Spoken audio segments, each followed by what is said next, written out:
Thank you for this uh, being in presence of this august audience. So my name is Shinoy Matthew. I'm Chief Sustainability Officer at ARIA.AG. I lead the Sustainability and Inclusion vertical in ARIA. Uh, I had covered 23 years of my entire career in agriculture. I studied agriculture and worked in agriculture. So for 10 years I was selling agrochemicals in the Dow Chemical company in various ports. Then after that is a 100-year-old company. And then from a 100-year-old company, I shifted to a company which was less than 100 weeks old. Our company was a very small startup that time. Today it is now 11 years past, and we are no more a small startup. We are Asia's largest agri-tech company as ARIA.AG. We are present in 20 states of this country. We are present in more than half of the districts of this country. We handle 3% of the country's production through our warehouses. We work with 1,300 farmer organizations. More than 10 million ton of commodities, agriculture commodities, all agriculture commodities pass through our value chain ecosystem. We facilitate agriculture credit close to 25,000 crore to the rural areas of the country. And out of that 2,000 crore, we facilitate through our own NBFC. And then we also facilitate commerce through our platform to the tune of something like 4,000 crore annually. So through in and through the agriculture value chain is what is our presence. To conclude, if I may say, we will be there in everyone who has come, and our presence will be there in each of your home. The coffee that you use, the sugar that you consume, the textiles that you use, the tamarind that you use in your sambar, or the dal you cook, or the rice that you use in your biryani. We have our market share ranges from 25% to 50% in all of that. So we'll be present in each of your homes through one or other way. Thank you. Sure, please. Hi everyone. So my name is Stehal. I am co-founder at Nature. We're an AI company working on water ecosystems by using digital twin technologies to help de-risk those water ecosystems, both from quality and quantity perspective. Currently, we work with around 2,500 plus freshwater fish farmers. And last year, since it's the closing year, so I have some new stats, we helped reduce the losses by almost 3 million USD for the freshwater aquaculture space.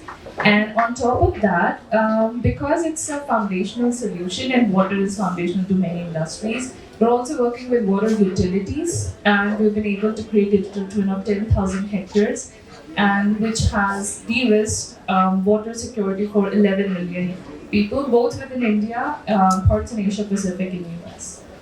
So, yeah, happy to speak more. Thank you. I see business everywhere. She's also a potential customer. He's also a potential customer. I'm just wondering why we did not be there. So, to give you an introduction, my name is Madhukar Swarnu. I have a startup called Vedic Sigil, and we restore the health of soil, water, and air back to the native original condition. So you can call us as a pollution mitigation company. You can call us as a startup that is working for environment tech, for building climate resilience, giving disease-free life to millions of people. Because we have been taking water bodies as just a pool or reservoir or source of water, whereas they are actually ecosystem service providers. So that is what is our agenda, to make people understand what exactly is the value of water bodies, whether it is a lake or a pond or a river or a rivulet, doesn't matter. Water body is a conjunction point of soil, water and air. And that is what we call as environment. So if water bodies are in healthy condition, there will be health all around the water body. If the water body is sick, it will spread sickness all around. So this is what we've been doing for almost 10-15 years now. We started in 2011.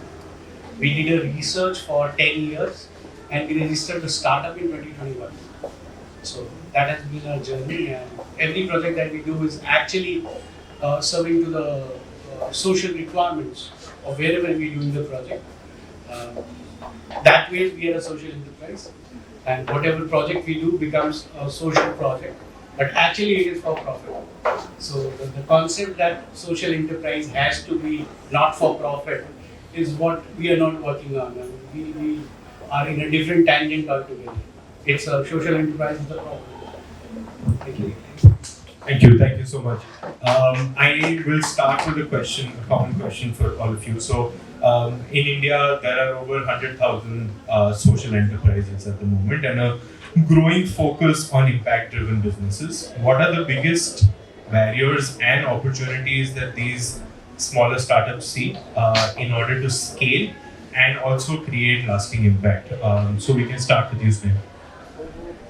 I need a moment to think. Sure. So maybe you can. Yeah, okay. Sure. See, the biggest problem with any startup, whether it is a social enterprise or not, is that they don't have the exposure to business. So they want to do everything on their own, right? The typical problem with the social enterprises, they are working for a cause, but they want to do production also. They want to fetch projects also. They want to get funding also. Everything cannot be done by one particular organization or person, right? So we have AndPurpose, we have NGOs, we have CSR, and we have innovators, or you call them startups, right? So AndPurpose is linking the three together. So that is what is most important for the startups to understand, that what all they can do on their own. See, ultimately you can only eat what you can chew, right? If you're just running around, burning your time, resource, energy, without getting to your destination, that is what is the core fundamental of our cooperative federalism. Everybody will be doing something, and together everyone will achieve a lot more. Let me talk from our perspective, being an agri-tech company. The great opportunity that we have as a country is the tremendous presence of or the scale of the supply and demand ecosystem that we have. Now we look at the demand ecosystem. India is home to, I don't know how many, what's the ranking in the number of billionaires that we have. It is certainly very high. Don't remember the exact number. And then, if you look at on the demand ecosystem side, if you look at we have all segments present. We have the segments which is looking at the affordable stuff. We have the segment which is looking at the premium stuff. So all those things present. And then when we look at the supply ecosystem, more than half of our population is in the production, and then more than half of the villages, they survive through the agriculture. So all the demand ecosystem and the demand side and supply side, that's a huge opportunity. So the potential opportunity, what I see is how can we connect this both.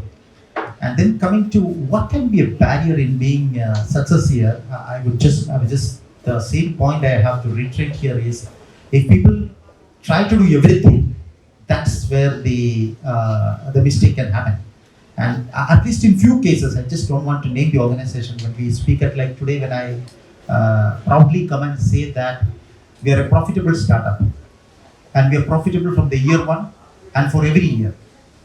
And next year, the coming year, we'll be clocking a profit of 100 crore. So when you have everywhere very large companies in different segments burning cash, we never believed in that.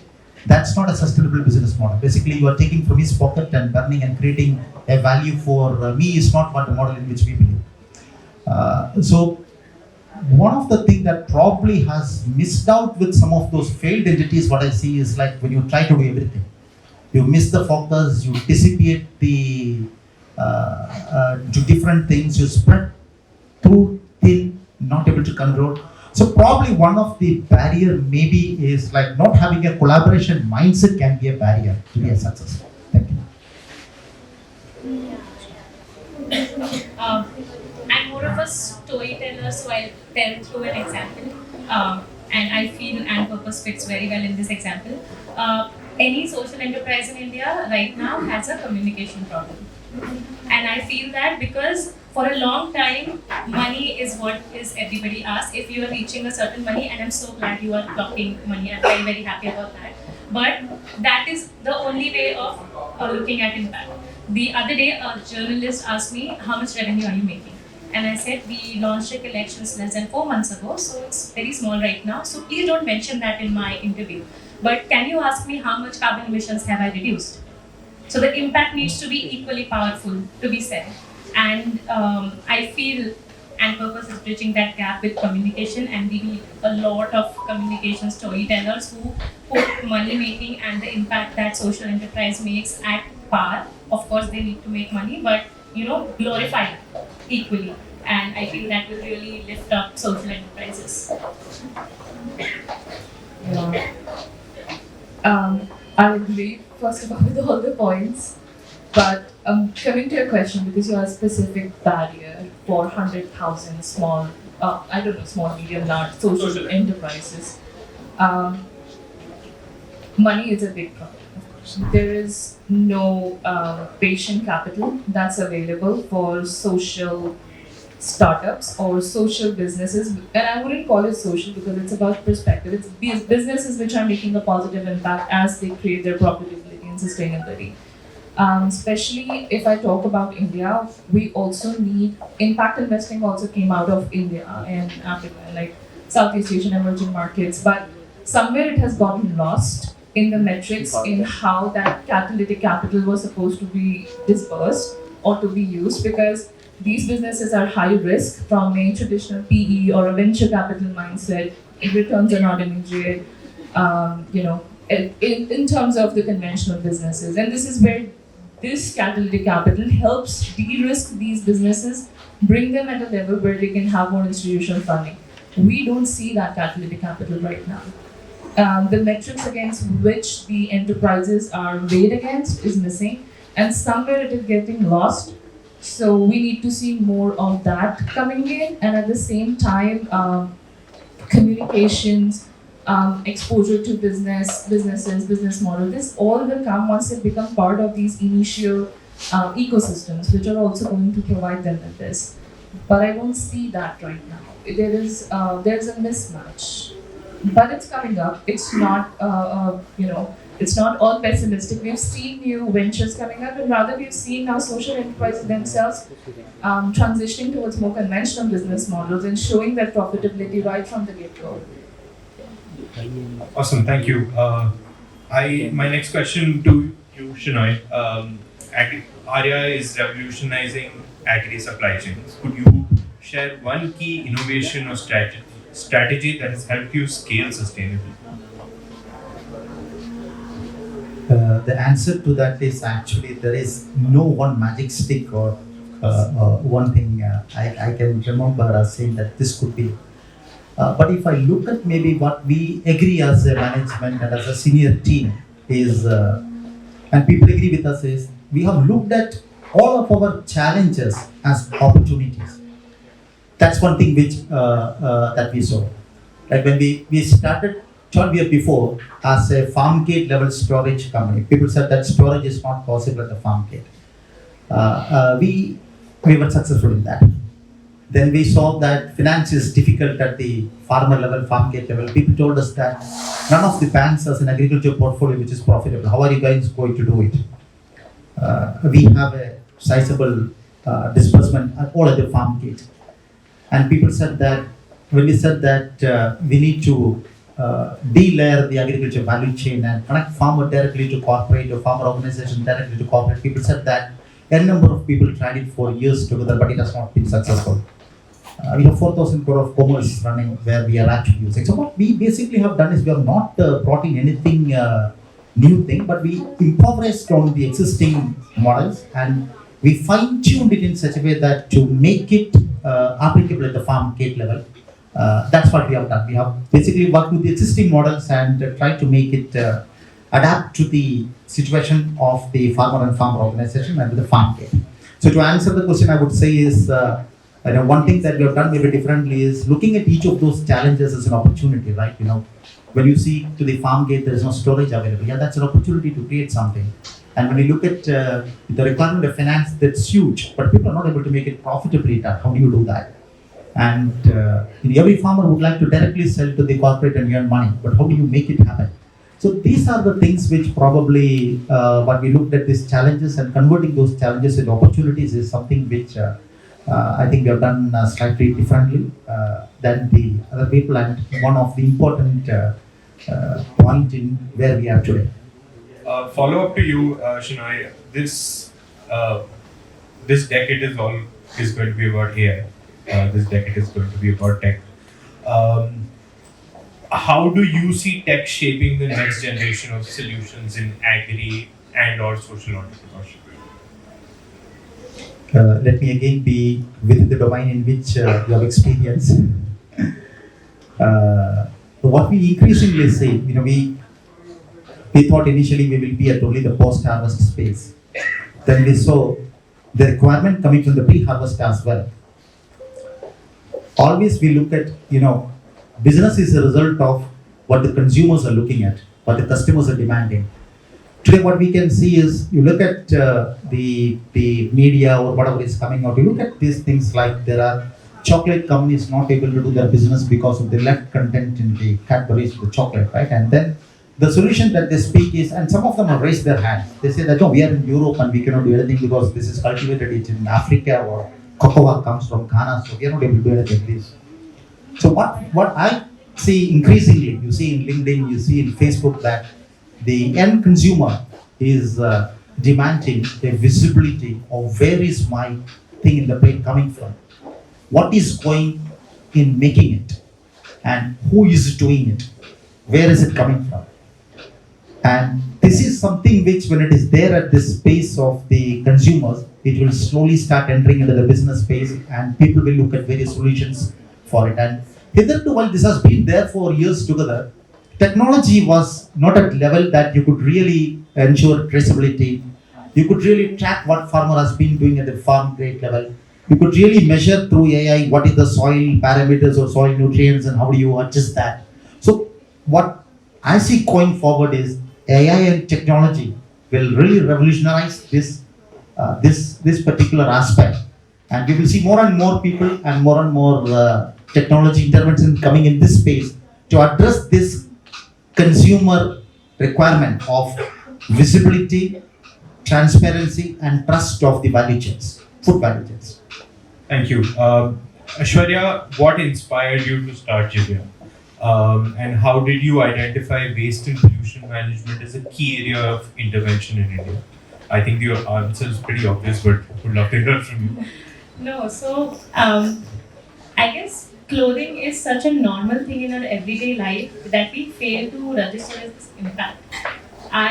I was working in this field through my research and academics for 5-6 years until I realized that, whatever small change I do internally is not going to make that big a difference. I have to get out and do it myself. So what inspired was purely resistance of the textile industry. Again, I'll give you an example. I was working in one of the largest textile mills of US, and apart from fabrics, they also used to make a layer of textile, you can say, that goes in almost every water filter of the world. 80% of the water filter companies. They were using a chemical that made me quit that company. I left in 5 months.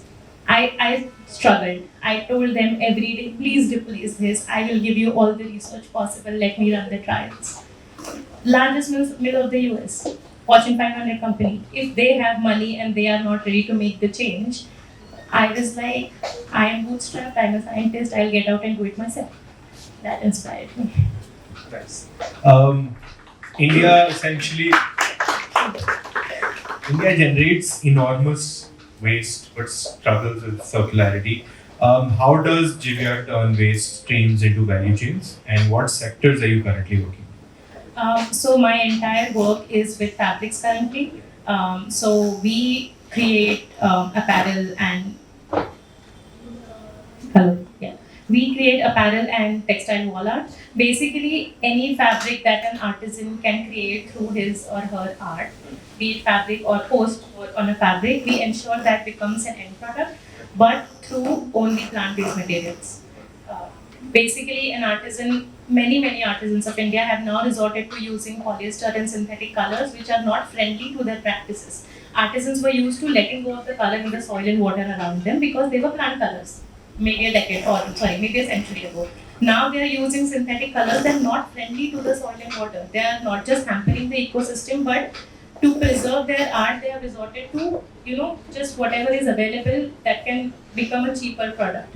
So at Jivia, we are trying to revive these traditional arts in the most native way, but using just 100% plant-based material from the first fiber till the last packaging or anything that goes into it, and then ensuring that it becomes an end product for a global stage.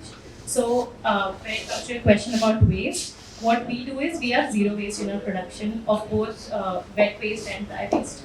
Because we use plant colors and we have learned so many of these techniques from generational artisans themselves, that if we don't add any synthetic chemicals, the water can safely go back in the soil. I use most of it in my own garden to just check first, and then all the scraps that come out of our own production become accessories of maybe that particular piece or more pieces. So I'm just very happy that we have not wasted a shred of fiber from our production effort. Thank you so much.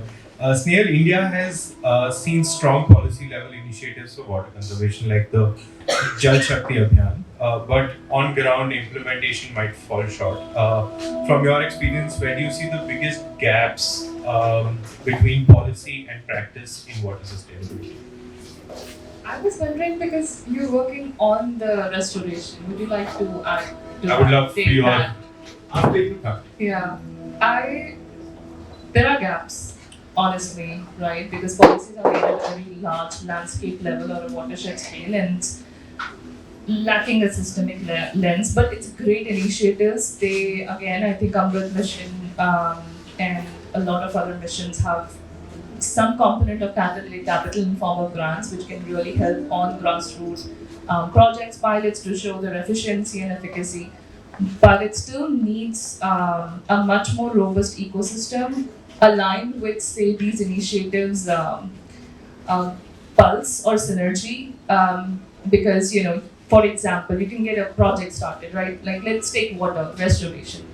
You don't do restoration during monsoon. You need to conduct some activities before, and now if the companies are struggling with just getting the paperwork done or hassles of doing that, those small loopholes that can really make or break during that time. So if we can have more policies around these effective fast forward implementation, that would be really great. But with this new policy perspective, at least now we've started talking about these issues. We are innovating on what more we can do to bridge this top-down, bottom-up gap. I'll stop here because I know you have more to add here. Yeah, Madhukar, you want to take that? So basically what happens is, there is a trend of expertise, right? So if your pet is not healthy, you take him to a vet, not to a human hospital, right? Because the vet has got expertise on the pet, right? The biggest gap is those people who are dealing with it actually don't understand, right? The biggest problem specific to water sector is 99% of the people have been taught that water is H2O, nothing beyond that, which means it is a dead molecule, right? H2O is a compound. Now nobody can answer this question that hydrogen is combustible, oxygen is combustible, and water is extinguishable. Why? Right?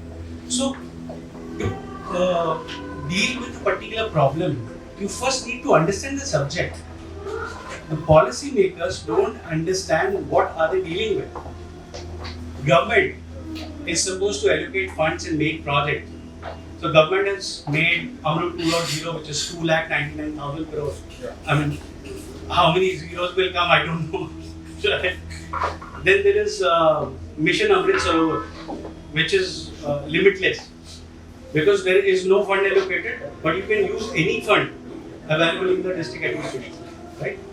The right question for her would be Pradhan Mantri Matsya Sampada Yojana, which is specific to fisheries, right? Which is every year they are increasing the budget. It started from 500 crores. Today it is about 10,000 crores. Okay, so water focus is there, but who's going to deal with it? The urban local bodies understand that, okay, this lake is not good. So what do? We pump out the entire water.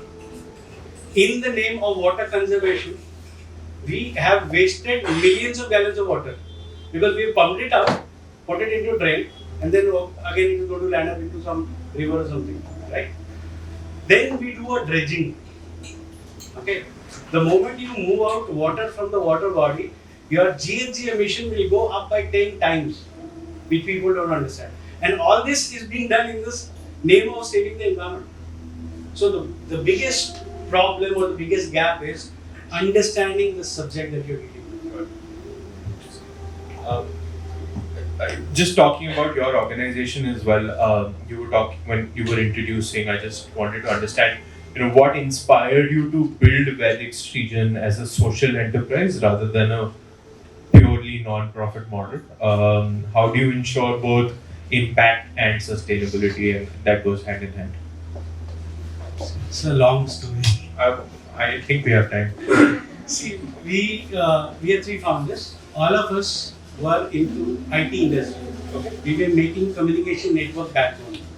We started when internet was a luxury, available only in Delhi and Mumbai through VSNL. So that was our life. That was our profession, right? And we were making money like anything because we were all working for multinationals and we used to get paid in dollars, right? And this bug actually bit us in 2011. We were just standing outside our office in North Place and we saw a cow was eating garbage. And then we started discussing that on one hand we say cow is holy, on the other hand cow is eating garbage. Then the other guy said that what we say is not what we do, because we say that parents are like God and half of the parents are there into that old age homes. So the third guy says that if you ask anyone why are you working, so everybody will say just to take care of the kids, right? And who's actually taking care of the kids? It is the maid, because husband and wife both are there in their office. So are we progressing or are we regressing as a society? That was the start point. So Newton saw actually that apple fell on his head, and for us we saw that cow was eating garbage. So that was the start point. And then we started doing the research from 2011 till 2021 we were doing research. And 2021 we started the enterprise, because in this journey we actually came across a lot of modern day crisis solutions. Like, because we were globe-trotting, we were visiting all the capital cities, we saw that the problems were common. Everywhere there was groundwater depletion, everywhere the surface water was polluted, everywhere the air was polluted. Millions of people are dying every year just because of air pollution. And if you look at the solution side, the air pollution guy doesn't know what is water. Water pollution guy is not bothered about soil. Then we have millions and millions of people planting saplings. They don't understand the connectivity with the groundwater. So everybody is working in their silos. But actually if you look at it, soil, water, air, all of them are connected. And if they are healthy, there will be a problem solved for biodiversity conservation also, global warming also, climate change also, because in environment everything is linked. So that is how the journey started and it took shape. And obviously it was social enterprise because what we are doing impacts the society. So we were not wanting to do something as a philanthropy. The bottom line is, which every, I think, social enterprise must understand, that if you are yourself not sustainable, how can you work for sustainability? Right? So it is very, very important that every social enterprise is sustainable in itself. And if the startups are doing that becho bhago policy, then the product is their company. They are not making product. The company itself is a product. They sell it to one investor, then selling the stake to another investor, so that the valuation goes up. Right? The company is still the same. So that is a wrong approach for a social enterprise as well. Shinoy, I personally feel that impact cannot be achieved alone. What's that one partnership, whether community, corporate, or a government that unlocked real value for you? See, being in agriculture, it's not a silo, and honestly, it's very difficult to pick up which was the most impactful partner because all of them are interlinked. We work with communities and community-based organizations. We work with government in multiple places. We work, of course, we are vendors to almost all the community majors, all the corporates. We work with corporates as well. Now, one piece which is missing, I mean, maybe not mentioned here, is the civil actors, is the development actors, the multilaterals.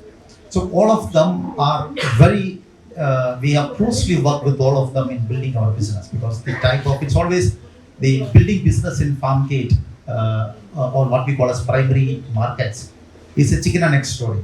It's always like, which comes first, right? I mean, it's not possible for any organization to put money into all the markets and wait for the gestation period. So many markets we have accessed this type of funds and grants and support to grow the market. Now, having said that, if I have to choose one actor among all these, is the community. Right. Because if not for the 1,200 odd farmer organizations with whom we are seriously connected, the SHGs, the women organizations, the livelihood missions, those are the organizations which actually made our life very simple and easy because it's really not possible to deal with each and every smallholder farmer. That's so granular and it's impossible to deal with them. So that community organization and that farm community is the reason why we are here, and the solution that we have been constantly looking for is from that side. All others are stakeholder ecosystem and actors. So I feel community was one. Snehal Aishwarya, would you want to take this as well? What's one partnership, community, corporate, or government that's unlocked real value for you? For us, it would be the artisans that we work with. About a year for Jive was purely research, out of which 6 months was traveling all across India. We borrowed a family car and just started driving. Did not, we honestly just knew the arts and the regions they exist in. And what we used to do is go to that city, then the district, and then ask locally, and then reach the small village. And these artisans are superstars in their areas. They're amazing. So, we are new, we are gaining momentum slowly, and there are days when the going gets absolutely tough. But then when I see, I have a book at the end, I can show any one of you later. And when I see some of these arts, and I have witnessed them individually, how much efforts and everything it takes, I just open that book, I see the efforts, and I feel so happy that that's happening. So for us, having a network of award-winning artisans working on some of our fabrics and trying to preserve that culture with them, I would say that's the most fulfilling partnership at Jive. Just echoing on that, I think for Nature Dogs, our first investors were our customers. So they invested in, okay, we want a solution, we're serving the right problem. So fish farmers invested and, they would host us and they would sit with us and, they can't pay, but they can feed you or they can give you lodging. And as an early stage startup, even those are the costs that are great, to capitalize you. That then build up into a community ecosystem and partnerships and collaborations. Those have been super booster for us. Yeah. Got it. Just one last question, and then we can open up to the audience. And this is for all four of you. I'd like to ask each of you to answer in one line. How do you think we can lead with purpose in building India's future? Just one line. Good. You can go this way. So I would say just believe in your roots, understand who you are. Just by virtue of being born in India, you have a lot of things that comes to you on a platter. Right? So just believe in yourself and be proud of your roots. That's the best way forward. And sorry, Madhukar, one more thing that I want you to add to is, that one advice that you would give to the youth who would be aspiring entrepreneurs and who really want to solve problems that really matter. So you can answer both now. I think the same goes true with the youth also, because youth are the most disconnected people from their roots. The day they realize how deep are their roots, they will be different people altogether. Like, I'll give you one simple example. Uh, the Maha Mantra of product management was taught to us by our nanis and dadis when we used to go to the market. कि बेटा सुंदर सस्ता और टिकाऊ ले आना. Impossible, right? अगर सुंदर होगा तो सस्ता नहीं होगा, सस्ता होगा तो टिकाऊ नहीं होगा, टिकाऊ होगा तो सुंदर नहीं होगा, right? So this is the Bible of product management, which was taught to us in just one single line, right? So we have been the hub of business in the world for almost 5,000 years. We control the global GDP by 75%. Market, that's not market share, that is commanding the market, right? And then when British invasion also happened, that time also we had 33% of the global GDP, right? So we need to just understand our roots better. Everything will fall in place naturally. Awesome. Shinoy, both questions, please. Your first question, see, you need to be in company of people with courage. So when I look at Kamna Hazrati and AndPurpose Forum, because we too conduct these workshops and we look at, what is the most favorable time and the people to come and all. To have a forum like this on closing time of the financial year and expecting so much of audience here, and the people who are the founders and co-founders and who are leading business and coming and talking here with not bothering much about the revenue and those things, tremendous courage to do that. So being in company of courageous people and such forums and share and then gain, because people are here because they see the importance of sharing and gaining each other. That's extremely important. I don't think we have still reached that place to start giving advice. People go on the closer to 50s, right? Though if I would like to give one to the young minds who want to start something, is one of the reasons why people struggle and people vanished from the startups ecosystem after a few years is getting too much involved with the product and getting so passionate about the product piece.